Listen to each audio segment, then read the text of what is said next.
चरण में कवि ने संपूर्ण जीवन का और संपूर्ण भजन का सारांश बताया है। ध्यान से सुने। ऐ दुनिया को तू कब तक पगले अपनी कहता जाएगा। दुनिया को तो कब तक पगले अपनी कहता जाएगा। दुनिया को तो कब तक पगले अपनी कहता जाएगा। दुनिया को तो कब तक पगले अपनी कहता जाएगा। ईश्वर को तो भूल गया है अंत समय पछताएगा। ईश्वर को तो भूल गया है अंत समय पछताएगा। ईश्वर को तो भूल गया है अंत समय पछताएगा। ईश्वर को तो भूल गया है अंत समय पछताएगा। दो दिन का यह चमन खिला है। दो दिन का यह चमन खिला है अंत में होगी जला चली। ले लो रे कोई राम का प्यारा सुर मचाओ गले। ले लो रे कोई राम का प्याला सुर मचाओ गली गली। ले लो रे कोई श्याम का प्यारा सुर मचाओ गले गले। ले लो रे कोई शाम का प्याला सुर मचाओ गली गली। राम नाम के हीरे मोती कृष्ण नाम के हीरे मोती मैं बिखराऊं गली गली। ले लो रे कोई राम का प्यारा सुर मचाओ गले गले। ले लो रे कोई राम का प्याला सुर मचाओ गली गली। ले लो रे कोई राम का प्याला सुर मचाओ गली गली। ले लो रे कोई राम का प्याला सुर मचाओ गली गली। सुर मचाओ गली गली। सुर मचाओ गली।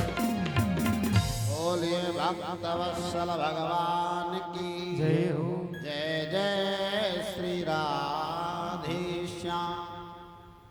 इस भजन के एक एक शब्द में जीवन की चेतावनी छिपी हुई है। राम नाम का संकीर्तन, राम नाम का नाम जब, कृष्ण नाम का नाम जब, प्रभु की कथा का श्रवण करके जीवन को गौरवमय बनाइए। अन्यथा सज्जनों अंत में होगी चला चली। दो दिन का यह चमन खिला है और फिर मुरझाए कली कली। केवल 2 दिन का है। हमने कल निवेदन किया था कि क्षणभंगुर जीवन की कलिका कल प्रात को जाने खिली न खिली। ये क्षणभंगुर मनुष्य का शरीर है और महाराज कल इस शरीर का कौन सा क्षण अंतिम हो किसी को पता नहीं। इसलिए वही समय धन्य है, वही घड़ी धन्य है जिस घड़ी में, जिस समय में सत्संग की प्राप्ति हो जाए। अगले क्रम में दुर्लभो मानसो देहा देहिनाम क्षणभंगुरः तत्रापि दुर्लभं मन्ये वैकुंठ प्रिय दर्शनम्। एक तो ये मनुष्य का शरीर पाना ही दुर्लभ है सज्जनों, और उसमें भी ये क्षणभंगुर है, और उसमें भी तत्रापि दुर्लभम मन्ये, उससे भी दुर्लभ यह है कि वैकुंठ प्रिय दर्शनम, वैकुंठ के प्यारे भगवान के भक्तों का दर्शन हो जाए, भक्तों के मुख से श्री कृष्ण के चरणारविंद का दर्शन हो जाए, उनकी कथा सुनने को मिल जाए, ये और भी दुर्लभ है। बोलिए भागवत भगवान की। तो कल आपने 24 अवतारों की कथा का श्रवण किया। भगवान के श्रवण का 80,000 ऋषियों ने 6 प्रश्न किए और 6 प्रश्नों के उत्तर में सूत जी ने संपूर्ण भागवत सुनाई है। भागवत का श्रवण कराते हुए श्री सूत जी महाराज ने सर्वप्रथम भगवान के 24 अवतारों की कथा कही। अगले क्रम में सौनकादि ऋषियों ने प्रश्न किया कि हे सूत जी महाराज, आप हमको आगे का वर्णन करें। सूत सूत महाभागा बदनो वदतांबरा कथाम भागवतीम पुण्याम यदाय भगवान चुका। हे विद्वानों में, कथा प्रवक्ताओं में श्रेष्ठ सूत जी, हमको ये कथा बताइए कि भागवत की रचना करने वाले वेद व्यास ने भागवत कैसे लिखी और अपने पुत्र व शिष्य सुखदेव जी को इस भागवत का ज्ञान कैसे दिया। ये भागवत पृथ्वी पर कैसे आई, ये कथा बताइए। तो महाराज, तस्य पुत्रो महायोगी सान्द्रं निर्विकल्पकः एकांतमतिरुन्निद्रो गूढ़ो गूढ़ इवेयते। हमने सुना है कि व्यास जी का जो पुत्र था वो महायोगी था। कैसा योगी? जिसको अपने शरीर का भी भान नहीं था कि मैं कौन हूं। स्त्री और पुरुष के शरीर में क्या अंतर होता है जिसको इसका ज्ञान नहीं था। ऐसा परमहंस परिव्राजकाचार्य सुखदेव बोले, दृष्ट्वानुयान्त मृषिमाप्यजमप्यनग्नं दृष्ट्वानुयान्त मृषिमात्मजमप्यनग्नं देव्यो हि या परिदधुर्न सुतस्य चित्रम् तदवीक्ष्य पृच्छति मुनौ जगदुस्तवास्ति। क्योंकि स्त्री पुंभिदा न तु सुतस्य विभक्त दृष्टे।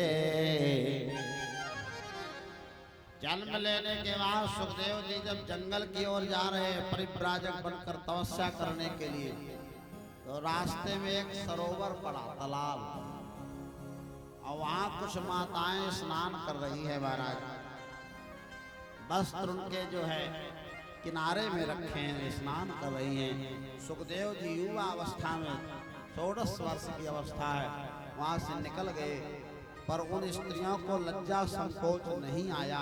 क्यों? क्योंकि वो जानती थी कि ये तो सुखदेव है, स्त्री पुरुष का भेद ही नहीं जानता, इससे क्या संकोच।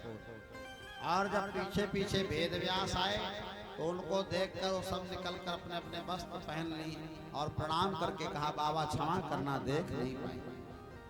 व्यास जी ने कहा कि अरे बेटियों, मैं तो तुम्हारे दादा परदादा के समान हूँ, मुझसे क्या संकोच। अभी यहाँ से मेरा युवा पुत्र सुखदेव निकल गया है, उसको देखकर तुमको तनिक भी लज्जा नहीं आई, मुझे देखकर क्यों संकोच करती हो, मैं तो बहुत व्रत। स्त्रियों ने प्रणाम किया और कहा कि महाराज, आपके शील के विषय में हमको तनिक भी संदेह नहीं है, परंतु स्त्री और पुरुष में क्या भेद है यह आप जानते हैं। पर आपका पुत्र इतना निर्विकल्प है, आपका पुत्र इतना योगी है कि वह इस भेद को भी नहीं जानता, इसलिए उससे क्या संकोच करना है। स्त्री पुंभिदा न तु सुतस्य विवेक दृष्टे।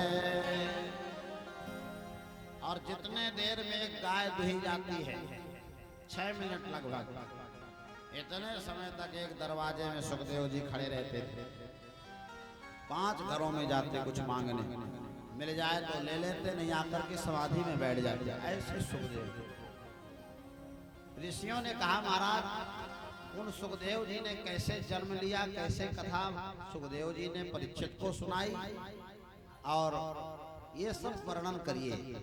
तो व्यास जी कहने लगे, द्वापरे शमनु प्राप्त तृतीय युग पर जातः पराशरात् योगी वाशाभ्याम कलया हरे। द्वापर युग के अंत में और कलयुग के प्रारंभ में पराशर नंदन ब्रह्मपुत्र के रूप में महाराज सत्यवती के गर्भ से भगवान वेद व्यास का जन्म हुआ। जन्म तो लिया उन्होंने बुंदेलखंड की भूमि में, और उनका कर्म भूमि उत्तराखंड रही, जहां पर माणा गांव के पास आज भी लगभग 1.5-2 किलोमीटर में सरस्वती नदी बह रही है। कभी आदि अनाद काल में जो सरस्वती नदी उत्तराखंड हिमालय की परम पवित्र तलहटी से निकलकर प्रयागराज में संगम क्षेत्र तक बहती थी, ऐसा पुरातात्विक लोग तो कहते अदृश्य ही रही। पर जब सरस्वती नदी कभी तो बहती रही होगी, तब तो कुरुक्षेत्र में भी आती थी। आज भी पशुआ कुंड है कुरुक्षेत्र में, जहाँ सरस्वती नदी का उद्गम स्थल माना जाता है। माने उद्गम तो उत्तराखंड में हुआ, पर यत्र कत्र जैसे कुरुक्षेत्र का ब्रह्म सरोवर आदि अनेकों स्थान है जहाँ सरस्वती नदी को माना गया। तो वहाँ सरस्वती नदी आज भी उत्तराखंड में बहती है, और वहाँ साम्यक प्रास नाम का वेद व्यास का आश्रम है। वहाँ पर बैठकर वेद व्यास जी ने महापुराणों की रचना की, महाभारत की रचना की। और जब भागवत की रचना करने लगे, सुमंतु, जैमिनी, वैशंपायन आदि उनके शिष्य पढ़ने लगे, तो महाराज वेद व्यास जी ने सोचा कि एक ग्रंथ